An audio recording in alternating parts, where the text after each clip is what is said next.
I'm Rob Moore. And I'm Lee Moore. This is the Chinese Literature Podcast. Lee, introduce our guest for today. Well, his name is Nick Stember.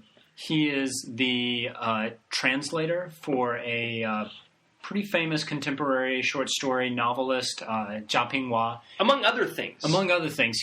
He's an incredible person, very handsome, all kinds of stuff. Yeah. We're interviewing him over Skype today, although we got the chance to actually talk with him when he stopped by the U of O campus a couple of weeks ago, right?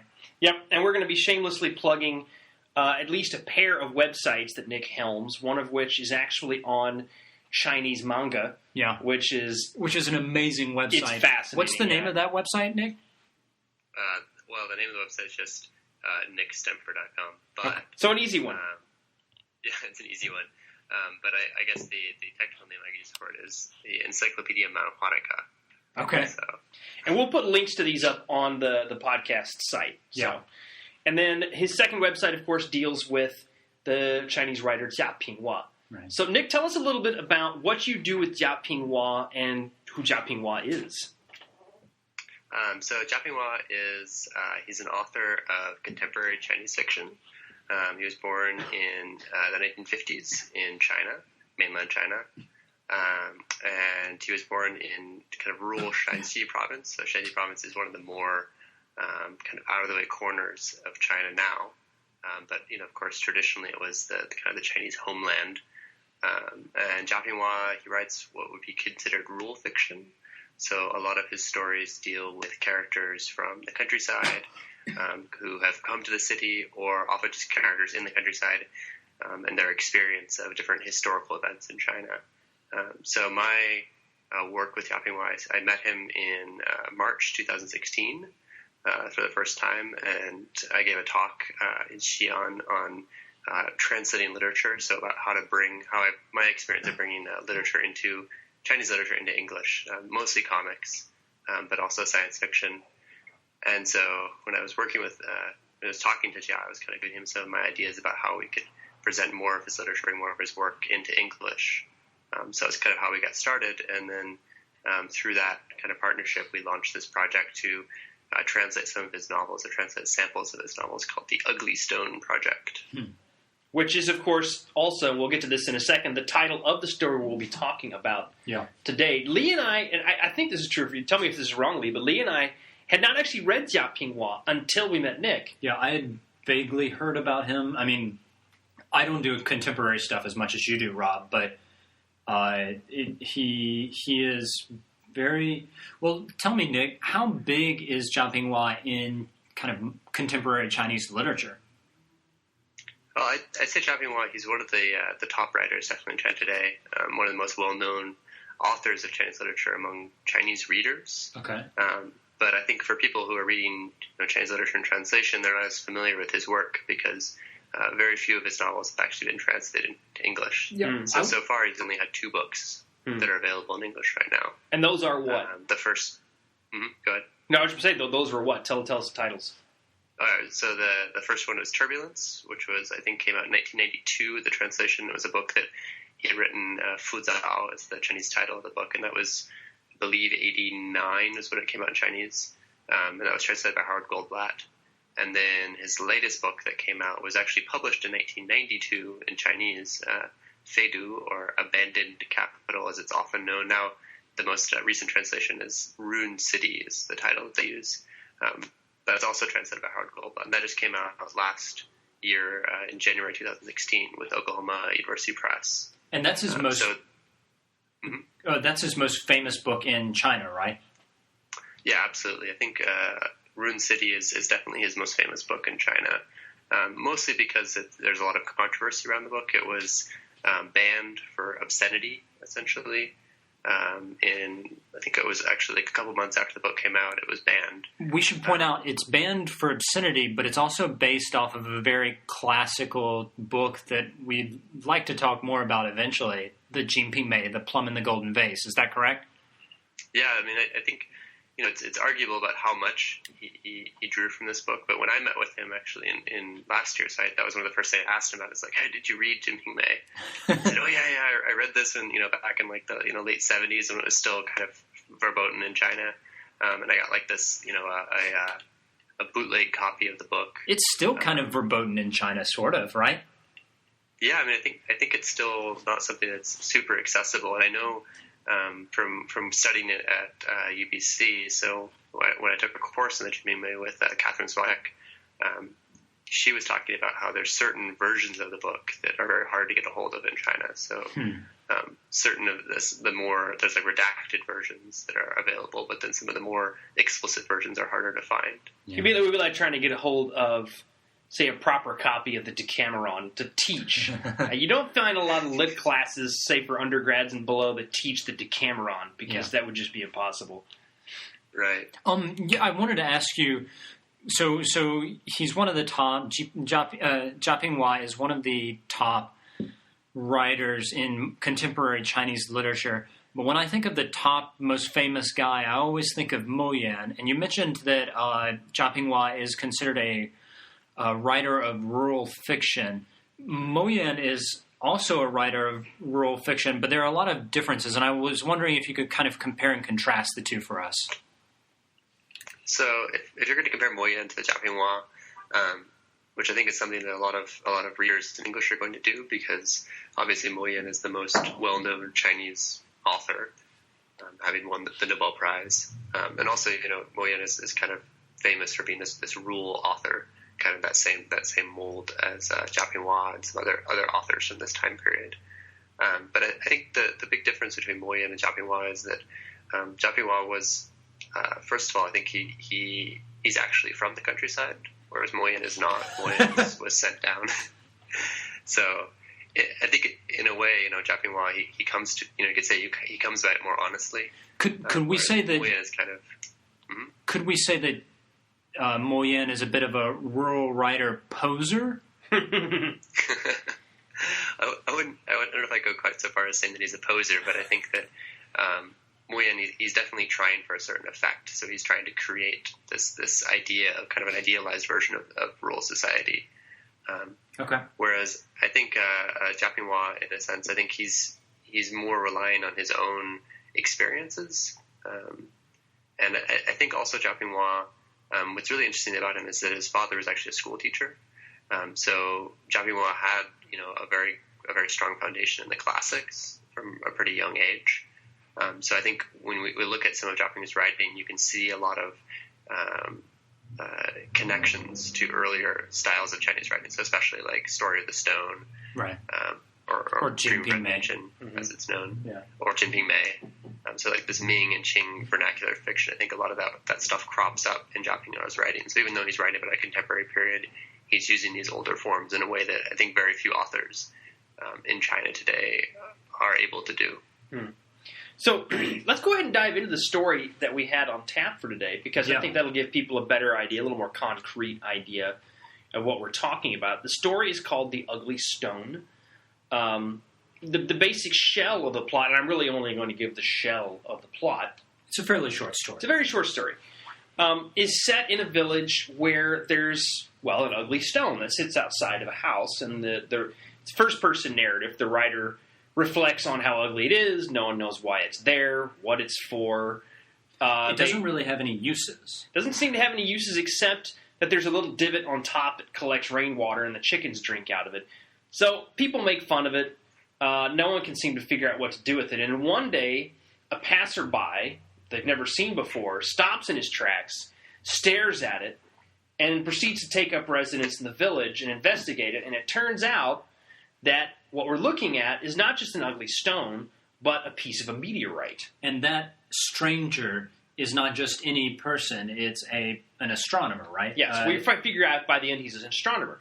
And the story ends with the narrator reflecting on how fascinating it is that this piece of a meteorite that is essentially a ball of fire streaking across the sky, across the universe, ends up at his doorstep. Yeah, and I mean, one of the contrasts that he puts up is, he's just in this kind of, I hesitate to use the word, but kind of backwoods rural village, and this rock was once kind of soaring around through outer space, and the kind of contrast and the distance, I guess. Yeah. So when Lee and I read this, I was really struck by it. I had not actually read Jia Pingwa before this story, and when I first started, I had literally knew nothing about their author. I didn't Wikipedia him, Google him, nothing. And I started off thinking it was a much older story because of its concision, because of how simply it's narrated. But it very quickly became clear that it's a very modern story, the way that the author is reflecting on what's happening. But I'm curious to hear both of your thoughts when you were reading it, maybe for the first time. Nick's obviously read it much more than we have, but... Yeah, I don't know. For me, it definitely didn't seem like anything that I had read in contemporary Chinese fiction. It was not concerned with... There was no political overtones whatsoever, and I'm oftentimes used to... I mean, when I read Mo Yan, oftentimes he'll write about kind of historical matters. I'm particularly thinking of Red Sorghum, where there's always something... related to a political matter, even if his writing is not necessarily, even if that specific piece is not necessarily all that political. Yeah, a lot of quote-unquote rural writers tend to sort of put their political concerns front and center. Yeah. I guess, Nick, let me ask you, so did you find this to be, do you find Jia Pingwa and this particular story to overall be fairly lacking any kind of political flavor? Well, I think it's tricky when you talk about lacking political flavor because, I mean, obviously any political, like even the absence of politics is a political position, sure. Right? And so, I think that Jia Pingwa, I would say he avoids talking about things directly. Mm-hmm. He doesn't tend to include a lot of things like this was the first year of the Great Leap Forward, or this was the first year of the Cultural Revolution, or something like that. He does have stories and novels that are set in those time periods, and obviously they had they would have some sort of effect on his growing up, and he's written about them in his nonfiction. So he's actually it's one kind of interesting thing that also ties him, I think, to earlier Chinese authors. Is he's better known for a lot of people. He's better known for his nonfiction than he is for his fiction. So his short essays, his Sanwen, are really famous. So he has like a collection of Sanwen that's actually like a bestseller right now in China. Okay. But I think this story is an example of kind of one of these stories. It's not exactly a fictional story, not exactly a Sanwen. It's kind of some sort of like a hybrid in between the two. You said it's not like it's sort of a hybrid between the two, between fiction and Sanwen. Sanwen, I guess we should translate. That's essay, right? More or less, right? Yeah. Like a casual essay. Yeah. But I don't know. When I was reading this, I felt like there was a lot of kind of autobiographical flavor to the story. Would you agree with that? Yeah, I mean, I definitely think that's kind of that's what I would argue is the takeaway from the story, right? Is that Jia Pingwa is trying to compare himself to this ugly stone. So the thing that I thought that was really interesting, I know that you guys kind of really saw a lot in this kind of significance of the fact that it was this otherworldly object that came to a rural village. Yeah. But the thing that really struck me about this story is the fact that the stone is so useless. That the stone is, and even the title of the story, right? Ugly Stone. Yeah. It's a story about an object that's almost, there's an element of revulsion, that they want to get rid of this thing, that it's not even something that anybody wants to have around. So I think in a way, the Jia Pingwa's politics, I would kind of argue that his politics are on a very personal level. Mm-hmm. He likes to talk about his position in society and the position of kind of the rural other in urban China today. And it's interesting. It's interesting that you mentioned that because I think this is something that struck me about Jia Pingwa, this particular story anyway, and that I do notice about certain other rural writers who, as you say, actually do come from the countryside. There's less interest in foregrounding sort of obviously political interest, and a lot more interest in exploring personal reflection. So in this one, for example, it doesn't matter so much to Jia Pingwa where this village is, how poor it is, did the events occurred in the Great Leap Forward or anything like that. What's important is what people make of this stone and what the narrator makes of it in turn. So one of the things I enjoyed in the story was the fact that the people in the village are just people in a village. They're not backwards, or they're not noble. They're just folk. And they don't like this rock. We probably wouldn't like it either if we didn't know what it was. Yeah. And that's the story. And I find that in some ways one of the most political aspects of it, because when in the Maoist era in China, when the soldier, the farmer, the worker are being put forth as sort of the archetypal literary figures and subjects, this is a response with none of those. It's just a person. I think we talked about in our Zhang Ailing podcast how not talking about politics is a very political act, and I think you and Nick have both brought that up, and I think now I'm seeing it more. Nick, can I ask you, so you said that you thought that Jia Pingwa identified very heavily with the stone. Is that correct? That was my reading of the story. Obviously, he may have a different reading of the story, but that's what I would assume he's writing about. So I had a question. When I was reading it, I was thinking I was reading it more as not that he's identifying with the stone, but I mean, you talked about how he grew up in this very rural environment, but his father was a teacher, so he was incredibly well educated in the Chinese classics. And I was thinking that the Chinese classics might actually be what the stone represented, this kind of otherworldly, beautiful thing that just comes out of nowhere. Do you think that's valid? Yeah, I mean, I think there's definitely a valid point where you could say that the stone is because the same thing I think with the classics is people grew up with these stories. It's not like they don't know about them, but I think it's harder for people to appreciate them in China because usually their experience with the classics is through like some sort of like a TV series or something like that where it's very much it's mediated by all these layers of interpretation. And it's interesting. I think very few. Go ahead. Sorry. Yeah, I was going to say, I think very few Chinese readers today, or very few people have the opportunity to actually experience these texts firsthand. And it's interesting because we're making a distinction here. Is it the writer or is it the classics? But the two are really linked because if Jia Pingwa is primarily concerned about the peculiarity of something and the kinds of places he grew up, then the classics, scholarship, writing novels, all of these are going to be seen in a similar way. They're not particularly useful, right?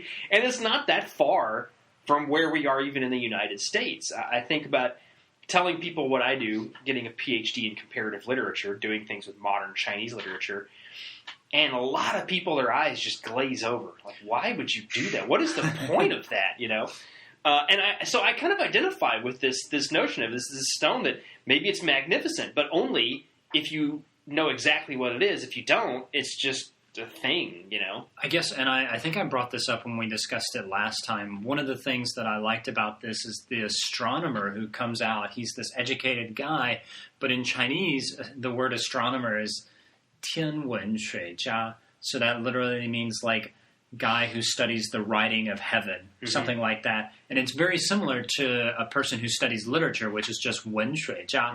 I don't want to make too much of that, but I guess that was kind of one of the things that kind of spurred me to that reading. Yeah.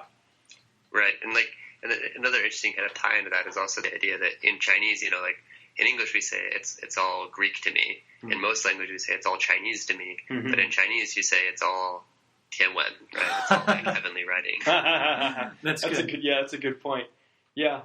And, there are people who will spend their lives studying the Tianwen. The astronomer in the story does. You could argue Jia Pingwa does because he's writing these stories, but he's also engaging in a level of inquiry that no one he grew up with will likely ever even be interested in. And so you can understand why he would pen a story in which the central thing is not only ugly, but can't even speak. It's just a thing. Yeah, it gathers some water. It gathers water, and that's the only time it's actually useful. Is the chickens are like, sweet, a place to drink, Did either of you find some sort of connection to Story of the Stone with the detail with the water? I had thought about it, but I wasn't sure how much to make of it. I mean, the story of the stone is this magnificent and magnificently long 100-chapter book. I do think that there is something going on. I mean, not only a story of the stone, which also translated Dream of the Red Chamber, but also you've got, the Journey to the West. Monkey is he comes out of a stone. There's all of this kind of weird stuff going on with stones in Chinese literature. We talked about it a little in our Pusong Ling podcast on the love of a man and his stone. I don't know. I guess I didn't necessarily connect it with the story of the stone. I was just kind of putting this story in the genre of Chinese stories about stones. Yeah. So, Nick, what did you see a connection with the story of the stone? Well, I just remember from reading the first chapter of the story of the stone, which is kind of a surprising chapter if you're reading about the book from another somebody recommends the book to you and say, oh, what's it about? It's about this family, and they go through all these different convolutions, and it's kind of like a Chinese 100 Years of Solitude or something. Yeah. But what's really interesting is actually that first chapter of the book and the last chapter of the book are these very otherworldly chapters, and there are other chapters, other kind of segments in the book that take place in like a fairyland. Yeah, right? that whole first chapter. That whole first chapter is pretty mythological, right?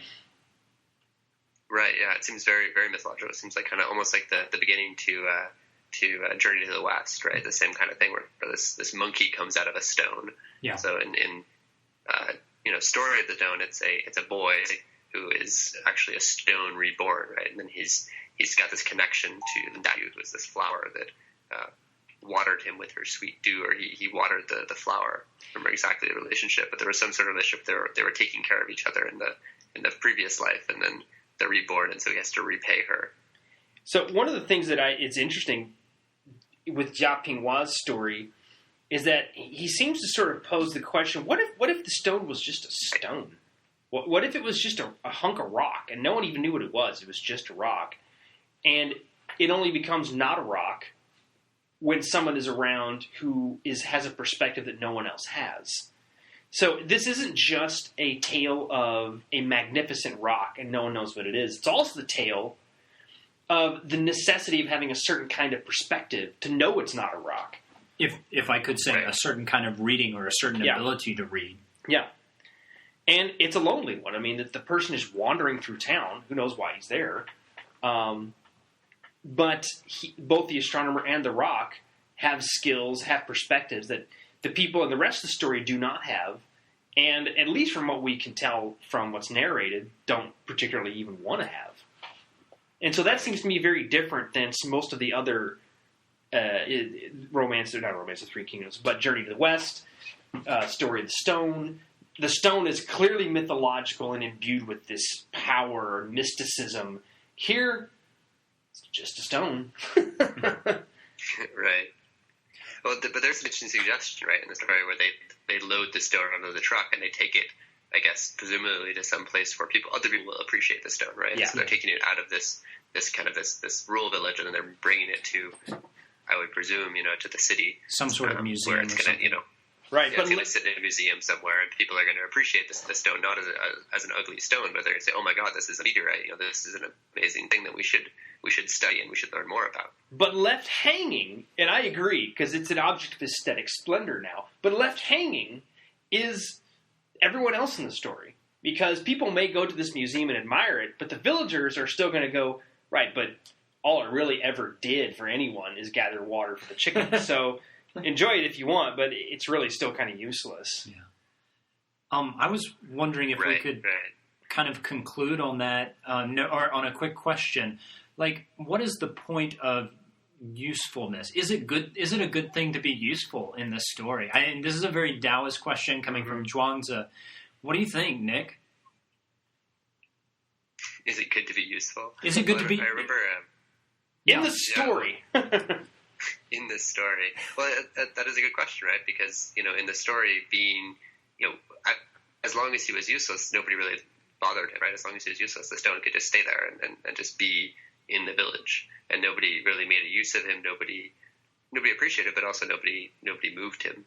Right. But True. then as soon as the stone is recognized for what it is, it gets uprooted and gets taken into a new environment, which may or may not be a better environment for the stone to be in. So to be put on display, it seems kind of actually worse to be useful or to have your greatness recognized. Right. So I think there definitely might be a commentary there on that. It's a very old Chinese idea, though, is like the idea of being a hermit or a Taoist philosopher, is that it's better to be kind of a hermit in the mountains than it is to be recognized and then, have your talent abused by a wicked leader or a despot. I agree. So I'm going to let Nick conclude with that thought. All I was going to say about the story is that we've had a good discussion about it, and you can have many more discussions about it, but if you're the sort of reader who's just encountering some of these things for the first time, just read and enjoy the story. And I think we're going to put a link to it, to your site, onto the podcast where they will be able to read it. Is that correct, Nick? Yeah, so we've got a translation up by Eileen and Shen Yang, who are two very famous translators who translate a lot of Chinese fiction, actually translated Story of the Stone. And some other really famous books. So we have a translation up on the Ugly Stone website that's available for anybody to download and read and share. Please do. And I also have a post that just went live today, actually, on Jia Pingwa, and it kind of summarizes all of his books. So this is available on the Global Literature in Libraries Initiative website, so we can put a link to that also on the podcast. Yeah, we'll put links to nickstember.com, The Ugly Stone, and then the website Nick just mentioned for anyone who's interested in more of this stuff, as you should be. Is there anything else you want to say, Nick? No, I just want to thank you guys for bringing me on again. I'm glad it worked out this time. Yeah, hey, it's I look forward to it. Yeah, it's really cool to have, I guess, a colleague, essentially, in Chinese literature podcasting. Yeah, well, it's fun to get my start here, and I'm looking forward to working with you guys more on more stories. Yeah, cool. All right, well, I'm Lee Moore. I'm Rob Moore. And Nick Stember. Okay, and this is the Chinese Literature Podcast.